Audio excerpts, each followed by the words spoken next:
those little bastards are going to start doing things. Yeah. Give her little kisses on her nose. Is this parenting, or is our kid, should I be worried? Don't judge us. I love all the twinkly lights. Yeah.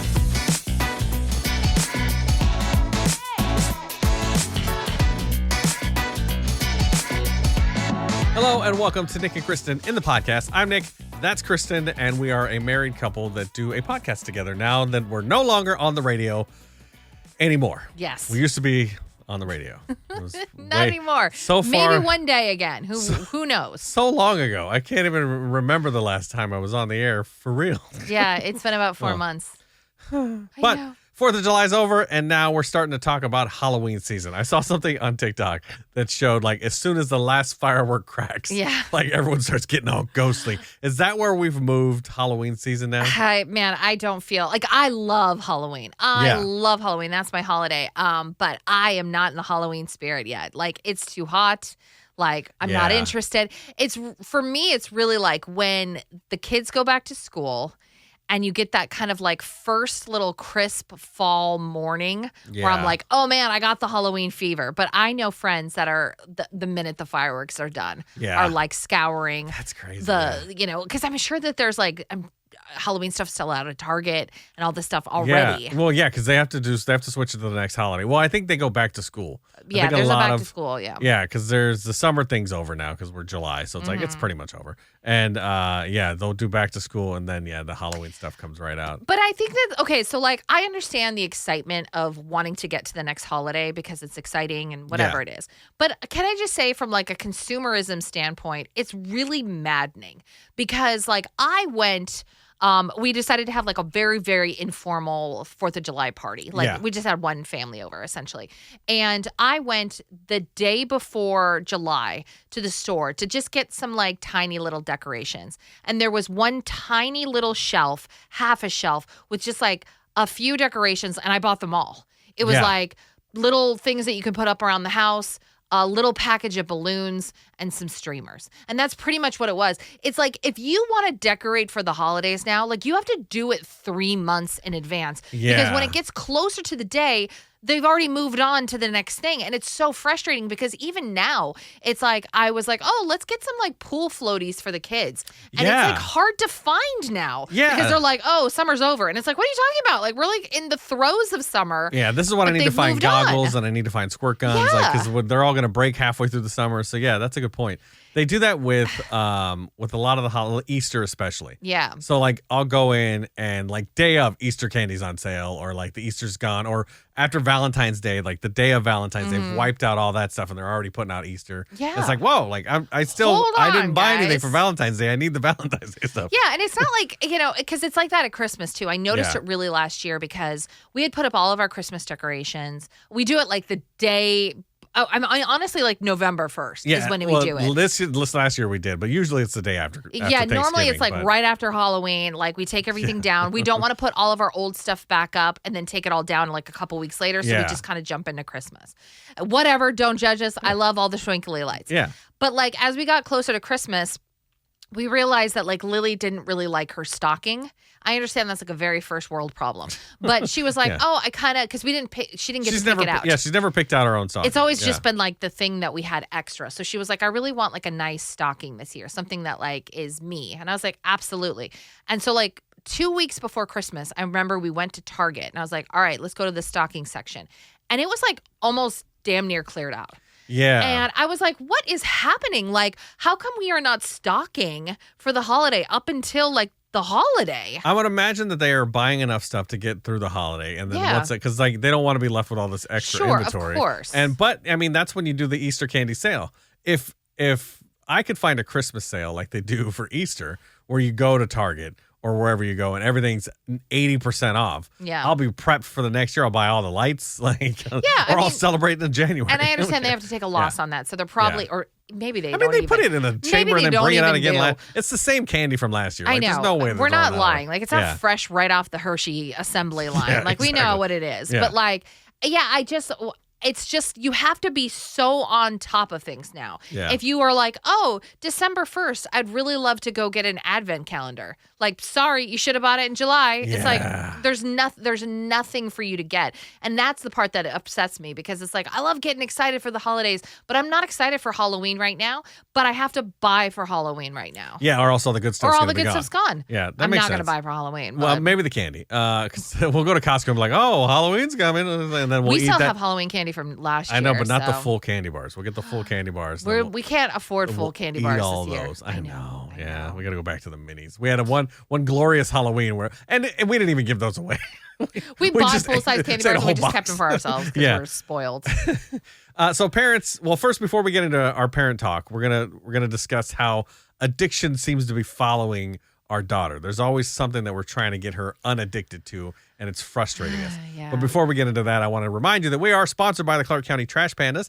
If you want, you can go check them out at clarkcountytrashpandas.com. Get yourself a shirt, a hat. Follow them along as their journey, as they're building the team. They've just hired a coach. They're looking for a dance instructor. They're looking for like Bandit, the guy that's going to be a mascot. It's kind of cool to watch them building this team, and they're going to have all these other positions I'm sure that they're filling. Yeah. And if you wanted to be a part of a basketball team, this is kind of a good way to get in, especially if you're here in Vancouver. Actually, almost exclusively if you're here in Vancouver. Clark County. Yeah, Clark County. But reach out to them and see what you can be a part of, and just ready for the games coming up in March. They're going to be like super cheap tickets. The whole family's going to go and have fun. And so we're big fans of them, and we can't wait for the season to start. And thank you again for sponsoring the show. Very cool. Since 4th of July has a lot of loud fireworks, we had a thing where we let our daughter sleep in our bed with Kristen. Yes. Because she doesn't want daddy there. She just wants to sleep with mommy. Yeah. And she absolutely loves our bed. I don't know if it's just a kid thing or what, but this kid cannot get enough of sleeping on my side of the bed. So exclusively. She doesn't want to sleep on my side of the bed at all. Her bed's newish bed. Her bed's newer than our bed for sure. Nice bed, big. There's no excuses why she wouldn't like her bed. It's just that she is the coziest I've ever seen this kid in our bed, and it's frustrating. It's very frustrating, but it's also kind of adorable because, like, yeah. Because we decided, okay, 4th of July, because it was so noisy. And so I'm like, I'm not getting up every 5 minutes to come into your room and be like, it's still fireworks. So it's like, just sleep next to me. Nick will sleep in our like guest room area. Yeah. And so we tucked her in. And already she's just like the cutest little thing. She's in this huge bed. She's got 1,000 pillows behind her. The blankets are up to her eyes, and she's like, and she's just like the happiest you've ever seen this child. And I'm just like, oh my God, you're adorable. And so then I get into my side of the bed, and immediately she's like snuggled up and like whispering stuff like, oh, do you think it's the fireworks are going to go late? And I'm like, I don't know. And I'm like, okay, it's time for bed. And give her little kisses on her nose. And she's just adorable. And she sleeps so good in the bed. Yeah, she's like she a falls rock. asleep like immediately. She was snoring. She was asleep before I was, and I was exhausted. And like I got up this morning, or I got up the morning of 4th of July or the 5th or whatever, and she was still in bed. Yeah. Like normally she's up before us. She slept like a whole extra hour. Yeah, and so we know this could turn into a problem because about a year ago, she was addicted to sleeping in our bed. Yeah. She slept in our bed, like no joke, for 3 months straight. Yeah. Like she was just fighting it, and we tried everything, and we just eventually gave in. Because it's like, you get to the point as a parent where you're just like, it's only going to last for so long. Like, these are the moments we want to remember. Like, why not just let her sleep in the bed? And then eventually we're like, all right, now this is becoming a problem. And so you go through the debate in the middle of the night of like, do I just let her sleep in the bed, or do I spend all night like picking her up, putting her back in her room, telling her to go to bed, laying on her floor? Because eventually, like, I got to get some sleep too, and I got to work. And so a lot of times we found ourselves just being like, look, we need to sleep. It's been 3 days. We've been fighting you. Like, we all are just sleeping tonight. Especially since we used to get up at 4 a.m. Right, exactly. And it's just been, it's that, and then she's addicted to something. Like, it's some other habit or addiction that we have to keep breaking. Well, it started with sucking her thumb. Yeah, and she's just, and so we had to eventually be like, we had to get put a thumb guard. Yeah, we had to put a thumb guard on it for 45 days, and then we took it off, and we were like, and the habit was broken. Yes, great, but wonderful. Then the new habit came out. Then it was sleeping in the bed. Yeah, and then, but during the bed thing, another habit has kind of emerged. She bites her nails. Yeah, and she like picks at her cuticles.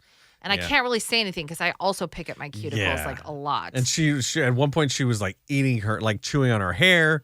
And, like, she just started doing that, and I said, absolutely. Well, no, like there was a little phase where she did that too. Like, and then there was just like, there always been something. It's just like, man, there's always a habit to break. Is this parenting? Like, or is our kid, should I be worried that our kid has like an addictive personality? Because we have like, no, jokes aside, addiction in our family. Right, yeah. So like, I have addiction in my family. You have addiction in your family. It's ruined many lives in our past. And so is that a hereditary thing? Do I have to worry? Are these signs of addiction problems? Like, as I know you're not a child psychologist or anything, but no, like, I mean, but I can speak a little bit on addiction, and I won't go into it a lot. But there's no genetic predisposition towards addiction, but there is a genetic predisposition towards like dopamine and pleasure center in the brain. Okay. So not necessarily being addicted to things. You're not born an alcoholic, yeah, right? But certain things will trigger certain. Yes, but when you drink, all of a sudden it hits you differently or harder than maybe it wouldn't if you didn't have this kind of hereditary background. That makes sense. But my thing is, and I'm not a child psychologist. I am a therapist. So I deal with a lot of kids that have ADHD, and I know the symptoms. It's not my specialty by any means. Yeah. But I have noticed the kind of repetitive tics with kids with ADHD, like biting the nails, biting the cuticles, and biting hair. It's also like a sign of autism. Like there's a lot of sensory things that go along with it. Yeah. I don't think Lily has autism. We've been kind of watching for that. We've screened her out of that. But like ADHD kind of like possibly in there. And we've kind of been thinking that anyways, but we're sort of just letting that play out. Yeah. I mean, it's not debilitating at this point. Oh, no. And it's not anything that any teachers have shown any concern about. But it's just this constant like fidgety energy, right? Yeah. And we can't quite. And I'll put her hands down by her side and I'll give her like a fidget, like a little cube or a poppet or something like that. And it only lasts for a second. And then she puts it down, and her fingers are her favorite thing. Yeah. Like she's just like, it's just always something, man. And she's starting to get feedback from her peers. Like she's starting to hear from people going, "Why do you always bite your nails so much? Ooh, your nails are gross." Oh, interesting. She's heard some negative things. Oh, why is your skin bleeding? Like, why are you biting them? I mean, those are questions. Yeah. And you never want to hear that, but also that positive peer pressure of like hearing from your peers is more important sometimes than hearing from your parents, or more influential. Yeah. And so it's like, is that going to be what corrects it? I don't know. It's possible. Like, well, we went and saw Toy Story 5 the other day, and it kind of deals with like influence. The girl in there is Bonnie, and she is now making friends via her little tablet, and she's 8. So it's like, same age. Right around Lily age. Yeah, and so they're messaging on the tablet, and then she finds out that like these kids just play on their tablet all the time, and she's like a creative, a playful that likes to play with toys. But as soon as they see that she has toys, they start to shame her for it. And so she like gets rid of her toys or like hides them. And clearly it's a movie about toys, so the toys fight back. But like it's that whole theme of peer pressure being introduced and like being shamed for things that you are. And so like that's a whole thing I got to worry about. Yeah.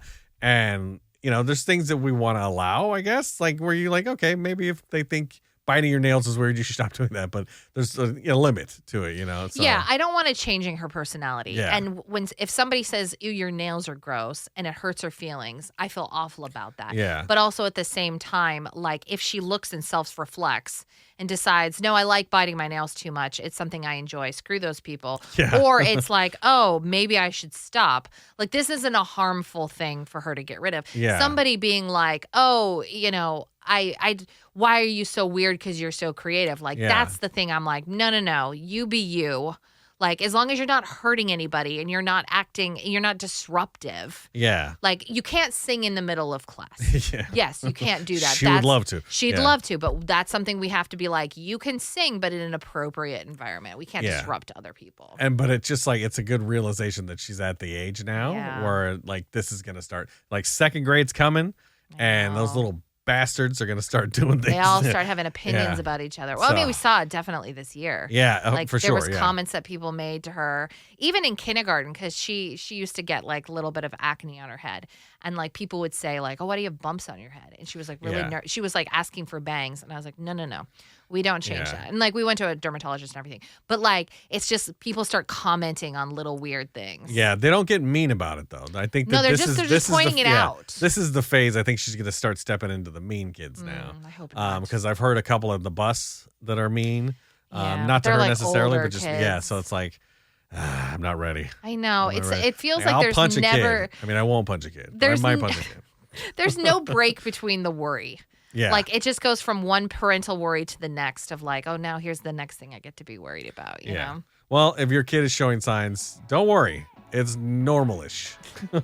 We're showing signs of what? We're in the same boat of like chewing, of like addiction, of like bad habits and things. Bad habits are just going to come and go. It doesn't necessarily mean ADHD or autism, by the way. It's just like, I mean, every kid has this. We all go through these phases, but some just like have more sensory issues than others. As parents who don't have other parents to look at and gauge, like where we're like, is this normal? Like, just know that we can be those gauge. Although you can look at us and be like, oh, good, it's happening to them too. Yeah, exactly. And then don't forget to tell us because we feel alone on an island. Yes, please comment. But thank you for watching, and we'll catch you tomorrow.